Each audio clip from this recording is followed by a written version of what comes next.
I just have one item for all of you at the top, and then we will get to your questions.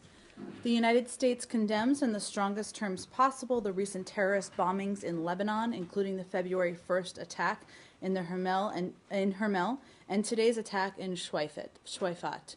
We extend our deepest condolences to the victims and their families. It is reprehensible that the people of Lebanon have once again been subjected to these acts of terrorism. The Lebanese people should not have to live in fear as they conduct their daily lives.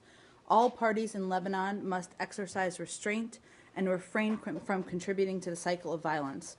We again call for the full implementation of the Babda Declaration, UN Security Council Resolutions 1559 and 1701, and the Taif Agreement. The United States reiterates its strong support for the Lebanese armed forces and the internal security forces in their role in maintaining Lebanon's security, and we call for the perpetrators of this attack to be brought to justice. Hello, Matt. Hello, welcome back. Thank you. Let's start with the Middle East. Okay. As you probably have noticed, there seems to be some confusion, particularly in Israel, over where the United States and perhaps the Secretary himself personally stand on this whole BDS issue. So can you, and we went through this kind of a bit last week with Marie, but my line of questioning today is different than it was. Can you spell out as clearly as possible what the United States, what the administration's position is on BDS? Well, I think you're referring to the specific events around the Super Bowl issue that we talked about last week. No, just in general, about whether the United States supports or opposes the boycott, divestment, and sanctions initiative, movement, whatever you want to call it, against Israel. Sure. Well, let me be absolutely clear here, and I know to your point there was some confusion and mixed reporting, confusion over the weekend. We are absolutely opposed. We have been opposed to any attempts at boycotting Israel. Secretary Kerry himself personally, who of course is the United States chief diplomat at this point, has a proud record of over 3 decades of steadfast support for Israel's security and well-being, including staunch opposition to boycotts. And just last year, and many of you were on this trip, you may remember that we were in Vilnius for a meeting of the EU foreign ministers. He made the case in that private meeting that they should refrain from implementing these types of measures. So, actions speak louder than words. But go ahead, Matt. He made the case that who should refrain? The EU. The European Union. Okay, and outside of the private meeting, has he said this publicly?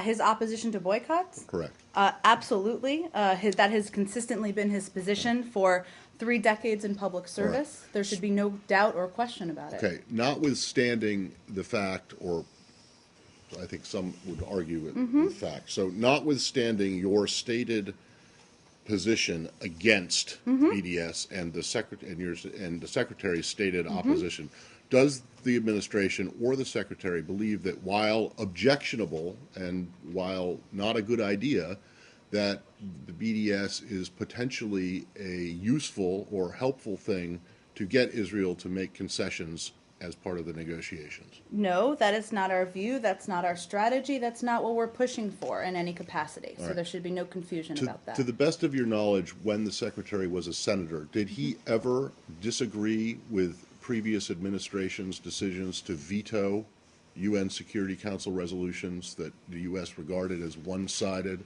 or biased against Israel?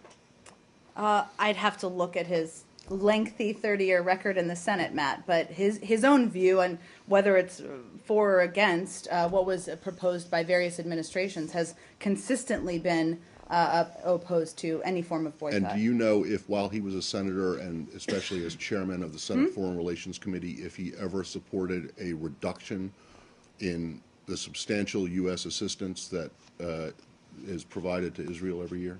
I can't imagine he did, Matt, but I'd have to check his Senate record. So you would describe people's suggestions that the Secretary is anti-Israel or, in fact, extreme anti-Semitic as incorrect? Absolutely incorrect, not based on any fact. He has had a 100% voting record throughout his career in the Senate. There is no greater advocate or opponent, I should say, to boycotts or proponent of Israel's security and their future. So given all that, and this will be my last question, given all that, is he dismayed or frustrated at all that that some have chosen to interpret his comments as being anti-Israel or anti-Semitic, or giving encouragement to people who are in favor of boycotts? Well, certainly, he always expects anyone, even those who are against the efforts underway, moving towards a peace process, not to distort his words or his record. And so I think that's frustrating for not just him, but for any of us. Jim, just to follow on the boycott issue, but that did not preclude the Secretary from saying or suggesting that the boycott is maybe the future for Israel, or warning in a friendly manner, despite his objection. Does it? Well, I think we should be very clear about the context of this weekend. Right. At the Munich Security Conference, which the Secretary was at this weekend, and he gave remarks, and Secretary Hagel gave remarks, he was asked a question about, let me finish, the ongoing peace process.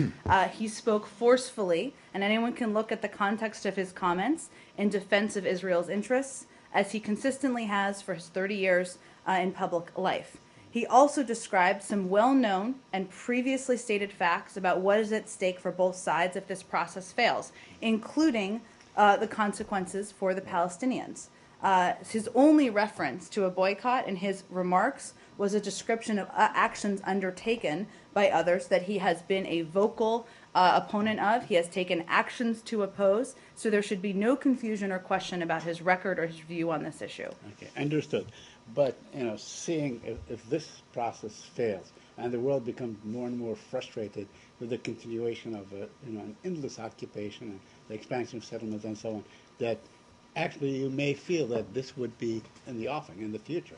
More boycotts, more restrictions, more isolation of Israel. You do feel that way, I'm not don't you? going to make any further predictions, Saeed. What I would say is that clearly there are stakes for both sides. There are reasons why the Secretary is so committed to this process, not just the Secretary, but many international leaders around the world. And certainly his opposition to boycotts and his desire to lead the charge against them will not change. Let me Let's just do one at a time. So you have one more, and then we'll move to the next person. I want to move away Okay. from the boycott issue and go to what the Palestinian Authority President Abbas said about having the... Can we finish this issue in case Sure, others sure, have questions, yeah. and then we'll go back to you? Go ahead, Joe. I wanted to ask, this is not the first time that the Secretary's made this point. Back in June, he spoke to the American Jewish Committee when he said that if there were no peace deal, that there would be a continuing can't say the word. It's a tough one. I can't do it either. Israel. I mean, is there, going back to what Matt, and he also made the same comments in a press conference in Tel Aviv at the airport that I attended, these are not new comments that Correct. he's made.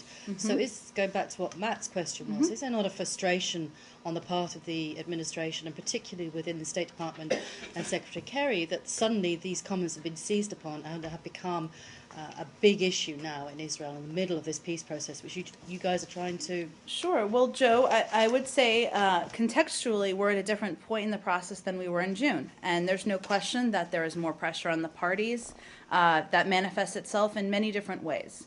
What's important is that the people of Israel understand and know that you cannot find a greater opponent of boycotts than Secretary Kerry, and his record speaks to that. And all we can do here is continue to convey what is accurate and what the facts are. And so, yes, he does expect that the parties, and whether they're for or against his efforts or any efforts at all, will not distort his facts or his record. And that's why we're speaking forcefully on this issue. So when you look at the larger context of this, you have these comments from the economy minister and from a member of the Knesset. You've had in the past couple of weeks comments from Ms. Sarabo of the PA.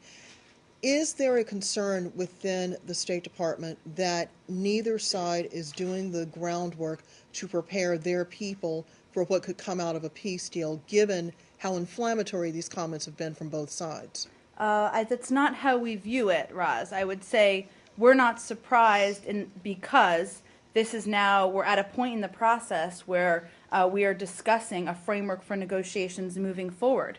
There are decades, and to satisfy Matt, longer than decades of history on these issues. There is sensitivity about these issues. The leaders are making tough choices. And I know we'll get to Saeed's question in a second, but one of the things that President Abbas said in his interview was that he reiterated his commitment to it and his willingness to commit to it over the long term. So the parties who are negotiating over this are committed to sitting down at the table, addressing the tough choices. We can't make a prediction of what the outcome will be, but it is not a surprise that at this challenging time in the process, given that we are talking about the core issues, that things have become more challenging politically. What is the administration doing then to make certain that the people who are actually in this negotiating room are not succumbing to the pressures, which seems to be the word of the day, coming from both sides? Clearly, there are domestic considerations for a member of the Knesset to say what he said about Mr. Kerry, for Mr. Rabo to say what he has said about the validity of a Jewish state. What's being done to inoculate the negotiators, as it were? Well, the negotiators, I think the fact that they remain engaged in the process tells you what you need to know. Yesterday, the secretary met with Moho and Livni when he was in, where were we yesterday? Germany. In Germany. They had a meeting, I think it lasted about 90 minutes. They discussed the core issues. The secretary, of course, as needed, as do we, convey what is accurate and what is inaccurate when things are mischaracterized, and we'll continue to do that. That's what I wanted to ask you. Is there any indication, as of since these comments and still the uproar over them, is there any indication that anybody's pulling out or that it's compromised the discussions at all in any way? The fact that he met with the Israeli negotiators yesterday, that meeting went on despite, even while these comments were being made, tells you what you need to know about that. In that meeting, did the secretary raise this issue, or did this issue come up? Was it discussed He at all? discussed it with Prime Minister Netanyahu, and he also on the phone. phone. He also discussed it with Justice Minister Livni, but it was a very brief part of the conversation, and she made public comments about Right. it too that I would point you to. So as far as you're concerned, you believe that the two top Israeli negotiators, Livni and Moho, as well as the Prime Minister, are clear on the secretary's position. I think they should be clear, and many of them have known the secretary for decades, so there shouldn't be any confusion about The his argument from the position. critics is that even the mere mention of a potential boycott threat is not a statement of reality, but as the ADL, as Mr. Foxman put in his letter, that just came out, that it creates a reality of its own, and it offers encouragement for the Palestinians to reject a peace deal. Do you agree with the characterization or the suggestion that the Secretary's comments, which you say were merely stating a reality, do you agree that those in fact create a new reality that would make it easier for the Palestinians to walk away? I do not. We do not. The secretary is an opponent. He has taken steps and been a vocal critic of boycott attempts over the course of years, and I'm sure that is something that has been appreciated by the parties over the course of that time as well. I was about to read from the letter, but Matt took the words out of my mouth. That's all right. What the ADL is saying is that, as you said, this is the chief diplomat for the United States. This is the key player in this negotiation. And while just as his words have weight when he chides the BDS movement, they also have weight when he effectively says that should negotiations fail, Israel will come under a renewed, emboldened BDS movement. So that's what the ADL is saying. Is that something that Kerry regrets or worries about? I think Kerry doesn't regret for a moment every time he has stated his opposition to boycott attempts, and that's exactly what he did this weekend. Well, Jen, can I follow Go ahead. Do you think that, sometimes when the secretary says, as you were saying in the beginning, things that he sees as happening or warning Israelis about what could happen, that the Israelis misconstrue that as being negative towards the Israelis when, he might argue that he's speaking, kind of just trying to give Israelis a little, tough love in the sense that these are the consequences of what could happen. Well, I spoke about this a little bit at the beginning, Yeah, I but understand. his only reference, as I'm sure you know, because I know you've all have seen this transcript, was a description of actions undertaken by other groups, which he opposes, and he has always opposed. So I'm not sure. What is your Well, question? it just specifically? seems as if every time the secretary says something that might be perceived as negative in the Israelis' favor, that they portray the secretary as against Israel. Well, I think what I would say to that is that his record is clearly the opposite. I mean, he has been a proponent of Israel's security, against efforts to boycott Israel for decades. Do you think it's just his style of speaking kind of plainly and what's going on that's rubbing the Israelis the wrong way? I think this is a difficult time with a lot of pressure on the parties, and what's important to us is that moving forward, his comments are not misconstrued and his record is not misconstrued. But that does not prevent him from also being objectionable to the occupation, correct?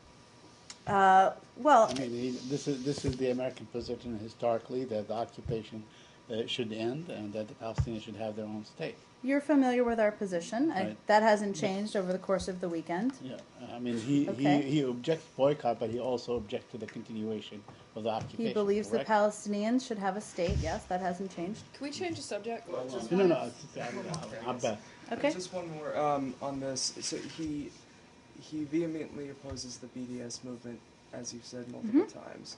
That doesn't mean that he doesn't think that, again, should negotiations fail, the BDS movement will be emboldened. He also thinks that. Is that true?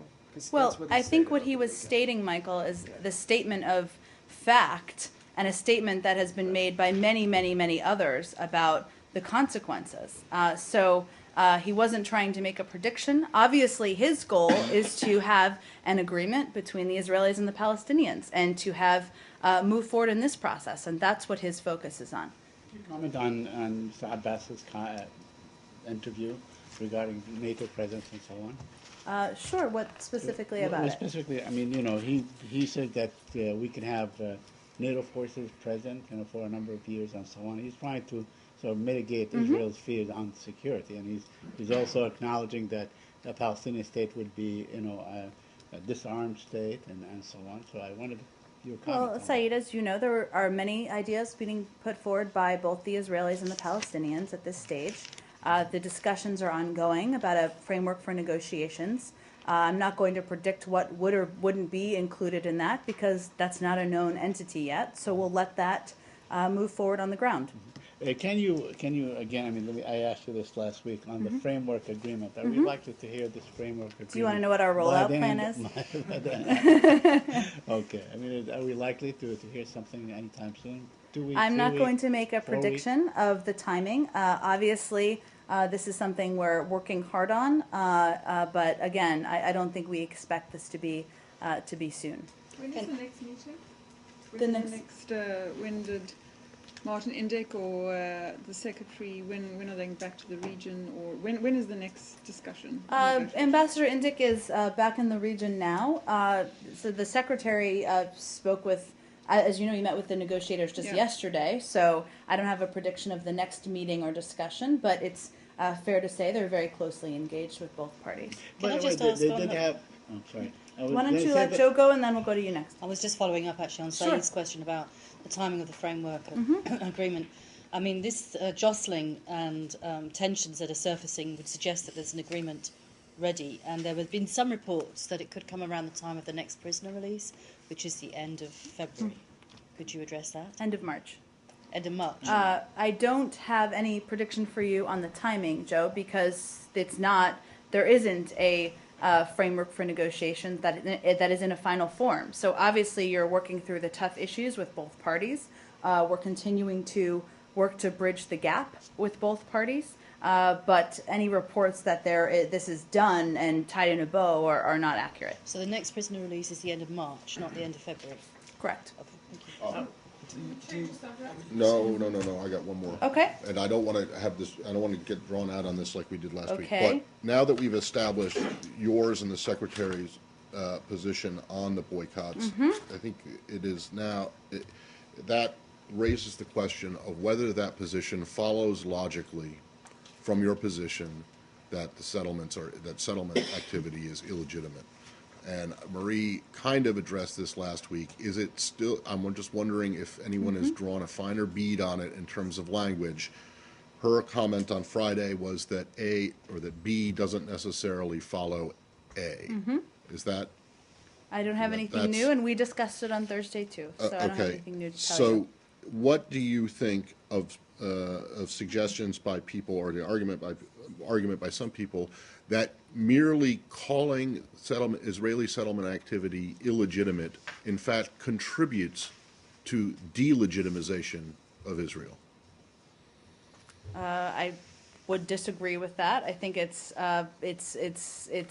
making apples into oranges, and obviously this is an incredibly complex issue, no question. That's why we're all talking about it. But we don't believe, for the reasons you all know, that settlements are legitimate. That's been our consistent position. Obviously, we're working to address these issues with the parties, and hopefully we won't have to have these debates anymore. Okay, and then just on this whole anti-Semitism, real or imagined, there is great concern among Jewish groups and Israelis about rising anti-Semitism in Europe.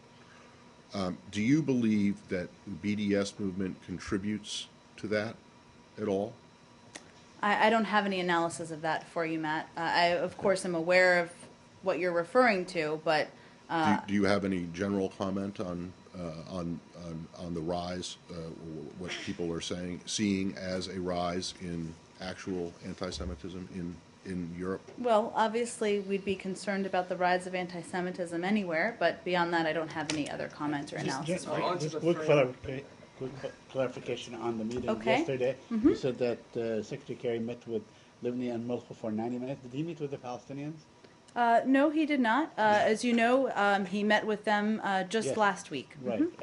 So what do you make of this public, sort of disagreement between the Palestinian and the Israeli negotiators yesterday?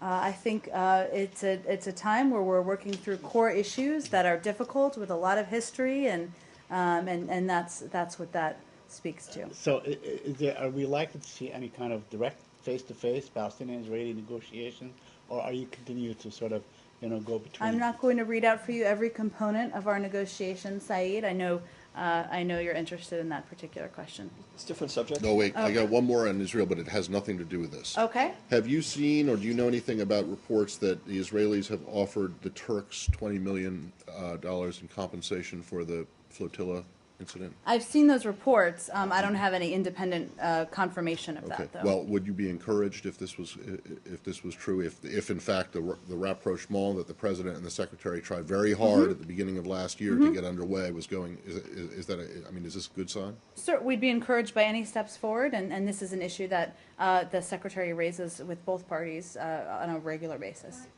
Both parties, sorry, meaning the Israelis and the Turks. Yes, exactly. Can we Elise? move to Syria? One more. Okay. Sorry, Elise. In the 9-month time frame means what at this point? Is the goal to have a framework for further negotiation? The 9-month time frame remains. Nothing has changed about that. The next step is a framework, but we haven't changed anything about our timeline. Okay, because when you were talking about a timeline for rolling out the framework, you said there is no such timeline, but can we Well, it's only safely assume- February 4th now, so we have a bit of time between now and the end of April. Okay, but we can safely assume that we're going to have a framework between now and the end of April. That is certainly our hope, but that is the next step and something we're working on more quickly than that. We're not going to have a peace deal by the end of April. And That still full remains our goal, peace. but the next step is a framework, and so that's what we're working toward. Before we move to Syria, can I do two quick ones on one that I suspect will not take as long as Syria? I'm happy to indulge you. Go Thank ahead. you very much. That's a first. On the Keystone Pipeline, Sure. first, how should proponents of the pipeline project be assured that Secretary Kerry, with his very long record of advocacy for environmentalism, will take an open mind to the decision that now awaits him after federal agencies have had their comment? Well, I think the Secretary has been very clear, and the President has been as well. Obviously, the process is ongoing here, and you all are familiar with the steps that have happened, but let me just reiterate those because I think it's worth doing. On Friday, we released the final SCIS report. That is not a decision on the presidential permit application. I think some of this, and correct me if I'm wrong here, has been reading into what that may or may have meant. It is not a decision, is not an indication of a decision. It's just one factor. Obviously, the Secretary has a long record on environmental issues. He's been a long advocate. He's done speeches around the world on climate issues. But he's going to make this decision based on a range of factors. There's a legal process that's underway, and he will follow that legal process. And the range of factors are determining what's, of course, in the national interest, but the relevant factors include energy security, environmental, economic, and cultural impacts, and foreign policy. Those are a range of factors. There's a process that is underway now, which is a 30-day public comment period. Actually, that will begin Wednesday. Each of the 8 agencies will have up to 90 days to provide their own comments. All of that will be factored in, and the Secretary will undergo his own review, but he has not been engaged in the process to date. So he is keeping an open mind. Of course, he's following the procedure and the process that's been laid out by the executive order and by the legal process. Second question, what should American citizens conclude about their federal government and about the Obama administration when its decision about whether or not to build a pipeline has now taken this administration longer than it took the United States to enter, fight, and win World War II? Well, James, I think they should take from it that we take the process and the steps engaged seriously. I'm not sure there was a public comment option available during World War II, but that has been a factor for us. As you know, there were more than 1.5 million comments that we've taken into account. And this process was laid out very specifically to make sure that all voices are heard from, that all factors are factored before a decision has been made. So that we're undergoing the process. That's been laid out, and I hope that that the American people can understand that. Thank you for indulging me. Are you suggesting that there should be public comment periods before the country goes to I war? was not suggesting that. I was making a commentary about the fact that there was not social media and internet available at that time. And as you know, because the public comments were so high, we had to take some time to factor that in last summer. Perhaps I should have explained that a little further.